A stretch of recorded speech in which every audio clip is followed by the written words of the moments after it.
I don't think there's any relationship comparable to the one you have with your siblings. It will look different for everyone, but for me, I don't understand how you can have so much love for someone you used to wish would just get out of your room. I have 2 younger brothers who, like me, grew up in the Cathedral. Some of you may remember them from their time as choristers, but now they're full-grown adults with full-time jobs and taller than me. I reflect a lot on our childhood, and although teenage me would probably loathe that I would say this, I've learned an awful lot from them. I learned conflict resolution from our daily fights on who got to sit in the front seat of the car when Mum drove us to school. I suggested that we rotated weekly. I learnt responsibility from being trusted to cross the road with them from the bus stop to the park, especially when they didn't want me to hold their hands. Even now, I'm learning how to follow what I'm passionate about, with Nathan staying in Leeds to play with his band and Ashley's car taking up his weekends and his payslip. Our gospel reading, the story of the resurrection of Lazarus, also features 3 siblings. We can learn from them too, about love and prayer, and they each can teach us something different about what it looks like to be faithful to Jesus. Martha and Mary sent a message to Jesus that Lazarus, he whom you love, is ill. They don't tell him what to do, just what they know, and they wait. But he doesn't come. Lazarus dies. We know why Jesus delayed, but they don't. Martha doesn't wait at home when she hears that Jesus is coming. She goes to meet him and speaks first. She addresses Jesus as Lord, claiming that his presence with Lazarus would have prevented her brother's death, and that she does not doubt that God will give Jesus whatever he asks for. This remarkable statement combines grief for her brother's death and faith in Jesus' relationship to God. Jesus makes a statement, "Your brother will rise again."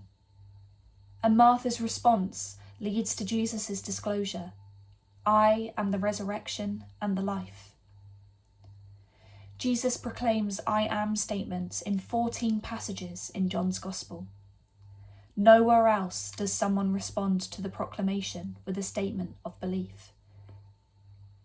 Her courageous faith in the face of grief and disappointment teaches us about faithfulness and proclamation. Mary greets Jesus as her sister did. "Lord, if you had been here, my brother would not have died."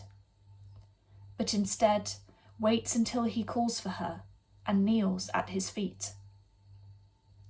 While Mary's words begin in the same way that Martha's did, she does not follow them with statements of belief, but rather with actions of faith. She draws near to Jesus in her grief, even though she attributes her brother's death to Jesus' absence. It is Mary's grief that gives an opportunity for Jesus to respond differently. Jesus loves Lazarus, but is greatly disturbed in spirit and deeply moved. Jesus is deeply moved due to Mary's response and his own. Through this, Mary's actions show her devotion to Jesus, and his mirroring of her response illustrates how he values faithfulness, teaching us of faithfulness and mourning. It may seem more difficult for Lazarus to teach us about what faithfulness to Jesus looks like, as he spends most of the story in a tomb.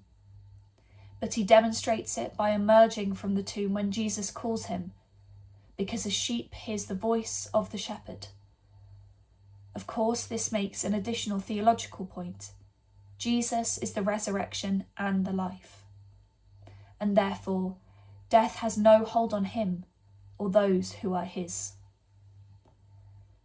John's Gospel also emphasises that Jesus' linen grave clothes are left in the tomb on Easter morning. Lazarus' grave clothes, on the other hand, emerge from the tomb with him. This could signal that death will come again for Lazarus. However, with Jesus' command, unbind him and let him go, the focus is instead on the community gathered. Jesus gives them work to do to welcome Lazarus. Resurrected life needs a community. Jesus restored Lazarus to his, and Lazarus will provide them an opportunity to grow in their trust and teaches us about faithfulness and community.